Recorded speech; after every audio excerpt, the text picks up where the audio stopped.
What's going on, everyone? So yesterday was media day, and DeAngelo Russell, as well as all the Lakers players, but DeAngelo Russell in particular, had his interviews. And in the main interview with all of the media personnel, DeAngelo Russell was very odd.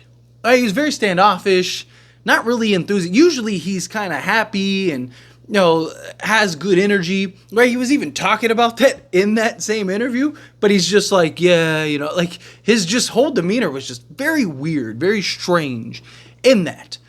However, you look at some of the other interviews and he was more upbeat, right? Like the ones where he had like with James Worthy and stuff. And I thought that it was really telling in a lot of ways with DeAngelo Russell, right? He's kind of in this like place of uncertainty, and he's kind of dealt with it ever since the Lakers came back, and he's kind of touched on it. Like, and in his defense, right, like with the main media, his like first question asked was about like his instability and how he's constantly in trade rumors and likely on his way out at some point. So that's not really a great way to kind of start an interview to where you're just like super pumped and amped and happy. But I did like that DeAngelo Russell kind of took some accountability, right? Like he talked in the interview with James Worthy, that like, hey, I want to apologize for my lack of professionalism, right? Not handling things well last year, not being as good as I should have been last year. He talked about just being better, but you can tell like he's a guy that he wants to be loved. Right? Like, he deserves to be loved, right? Type thing. And it's just, you can see it, right? He wants, like, the gratitude and the praise from, like, the fan base. And, it does affect him. You can tell. Right? He did it in a joking manner in the main media headline. And I get it. It's the Lakers. Look, unfortunately, no one really cares, right? Like, you have a job to do. You need to be the best at your job. Otherwise, get rid of them type thing. And I get that. Right, you look at the like New York and New York media and stuff like it's a lot of the same things. The big markets, they have this expectation, especially with the Lakers, this level of expectation for greatness. But like so many people act like D'Lo is just this bum and everything's his fault. And it's why I'm so defensive of D'Lo all the time. He's really good. Right? Is he the first option? No. Is he the second option? No. Is he the third option? On most nights. But he's probably best as like your fourth option, and it's something I've talked about heavily. Like if we could get that third guy, or if like Austin Reeves or Rui kind of emerge, whichever, right? If you can get that clear-cut third guy where D'Lo is like 3A, 3B, but on the nights where he's bad, it doesn't impact the Lakers as much, because that's the problem, right? It's like when he's great, the Lakers are nearly unbeatable, right? When he goes and gives you 17 to 20, Lakers win 90% of those games. But when he's bad, they're really bad, and the Lakers just can't fill in the gap, right? So you see it like in the playoffs. We need him to be great night in and night out, but he's not. Now, I do think he was much better this go-around against Denver than he was the previous go-around, but he still wasn't great. He just was better overall, right? Instead of being basically unplayable for 4 games, he was good in like 2.5, 3 of those games, right? Which is steady improvement. And I've talked about, right? Like, how do you get more comfortable in those situations? How do you improve in those situations? You play more of them, right? You get comfortable by just the repetitions and the feelings of those environments. It's not like DeAngelo Russell was this perennial playoff player before he came to the Lakers. And then he immediately comes to the Lakers, and then it's a deep playoff run, which he was good in the Memphis series, and he was good in the Warriors series. Right? He single-handedly saved us, and what was it, Game 3 or whatever, of that Grizzlies series. And then Game 5 of the Grizzlies series, and then it was Game 3 of the Warriors series, where he had that like explosive third quarter that basically just locked it up for us, right? Like, those are the kind of things that D'Lo's capable of doing. And it's just, if you can get that clear-cut third guy, now when D'Lo's great, you're winning all those games, right? D'Lo gives you, 15 to 17, you're probably never losing those games. Assuming, LeBron and AD do their part. If they have an off night, then yeah, you still lose those games. But, instead of 90%, it's like 98%, 99%. But the bad games from D'Lo, you don't have to worry about as much if you have that other guy. Again, if you're pulling off a trade, or if maybe Rui emerges, or Austin Reeves, right? A lot of talk about Austin Reeves kind of taking the next step, that he's not at his ceiling yet, that he can kind of keep going, right? He can push his limits. Okay, cool. If that can happen, and he can emerge into that like 20 a game guy, to where D'Lo, again, when he gives you 15 to 17, you're winning all those games. And then when he does have that dud, you have enough from everyone else to kind of uplift and still pull out a win, right? That's the hope. That's the idea, right? But D'Lo is our best playmaker, not named LeBron James. He's our best shooter. That's like not even a debate. Like, he's our best shooter and at volume, right? Like, he is good. He's very valuable in the right situations. The problem is we just don't have the complementary pieces for D'Lo, right? Like, if we had D'Lo and, say, like a Bruce Brown, now you're in a better position because D'Lo can do all the things that we need him to do, and you get a guy like Bruce Brown that can kind of make up for the lack of things that D'Lo is good at. But when you have two guys in Reeves and D'Lo that are very similar in play and athleticism and play style and all that, it becomes hard, right? So that's why it's like at some point you got to choose between one of those two. And look, I like D'Lo, I do. I just think that he's somebody that he can get in his own head a little bit, and he kind of lets the outside noise get to him a little bit, right? Like, where you see a lot of guys, they don't care. Like, say what you want to say. Like, not going to change anything. But for D'Lo, it does, right? D'Lo kind of gets in his own head. He talks about the media. You can see it. You don't talk about it and stuff like that. And, like, I know he did it in a joking manner, but it was that joking, like, when you're like, man, I'd really love Taco Bell.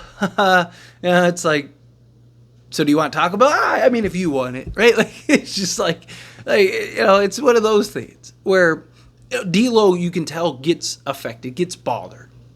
He gets into a slump, and he hears all the outside noise.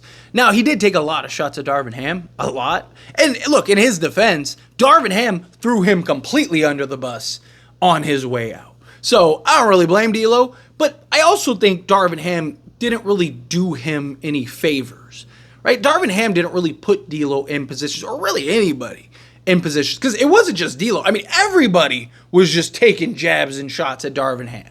Right? Everyone was just throwing stuff, talking about J.J. Redick and his preparation and this, that, and that. It's just, you see the difference in conversations between how people talked about Darin Ham and how they talk about J.J. Redick thus far. And so, DAngelo Russell, I do think J.J. will put him in better position. Right, like, I think it was James Worthy, like, relayed to him, or it was somebody. Somebody said something to him and was like, like, we talked to J.J. Redick, and he talked about how you're basically the guy that he's talked to the most, and how he wants to have you have a career year. Right? Like, that's his goal, is to, like, get you to have a career year. And D'Lo even said, like, that's the nicest thing that coach has ever said about me. Right? Like, that, like, I've never had a coach want that for me. And, like, that, again, is very telling in and of itself. Right? Like, that's all you need to know. Right? Like, that, again, D'Lo has gotten where he's gotten, through his work ethic and through just his abilities. But I do think a guy like J.J. Redick is going to be able to maximize D'Lo and is going to be able to put him in better positions and slot him better. I had my concerns. I still kind of do a little bit, just because, like, J.J. Redick made it a point to talk about everybody else but D'Lo. And it does still seem like at some point D'Lo is probably going to get traded. Like, he's most likely, because he's an expiring contract. Once you get closer to the trade deadline, he'll become more valuable. So it does still feel like he's on his way out at some point.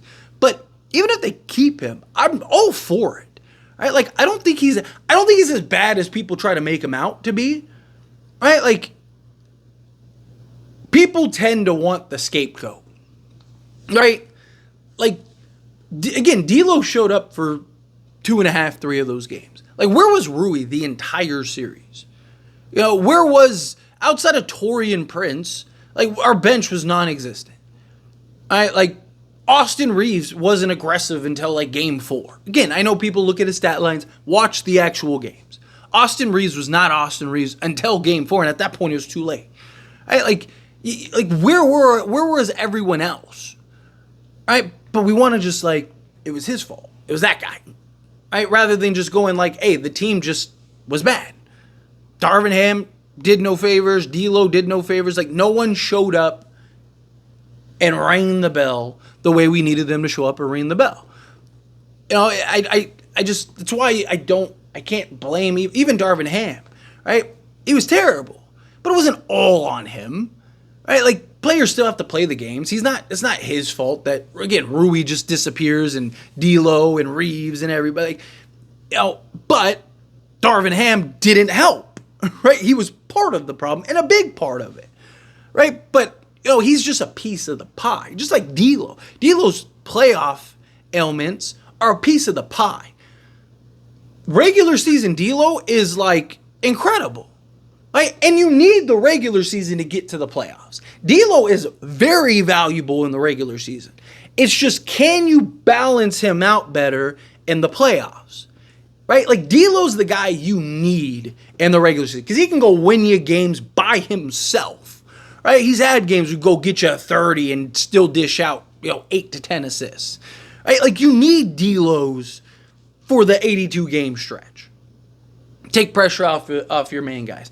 It's just when you get to the playoffs, he shrinks compared to, guys that you look at and they elevate, right? Like, so either A, you need him to get more comfortable and start to pick it up, right? Bad games happen. It happens. But it's how regular. You have 2 bad games and 2 good games. You're consistent, but you're consistently inconsistent.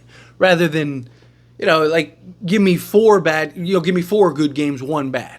Okay, like, you can have a bad game. I mean, and we get on guys like James Harden and Joel Embiid, and there's even stars that just shrink in the playoffs, right? That you just don't know who you're going to get in the playoffs. So, again, like D'Lo, you either A, need him to figure it out in the playoffs, or B, you need to get that other guy that can elevate come playoff time. And then that way D'Lo kind of drops.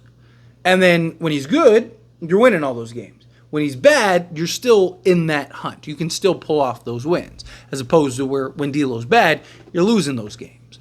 Right? That's the difference. But anyway, as always, this is a discussion, and I pass the question on to you. Let me know your thoughts and opinions down in the comments below. What do you think? How do you feel? What are your thoughts? What was your take on D'Lo during Media Day? What was your take on D'Lo for this upcoming season? Are you excited? However you feel, whatever your thoughts are, I'd love to hear it. So let me know down in the comments below. That being said, if you haven't liked this video, hit that like button. Helps me a lot. So we enjoy these types of videos, and I truly appreciate it. Not subscribe to the channel, hit that subscribe button. Turn on the bell notifications. Appreciate y'all. See you in the next one. Thank you.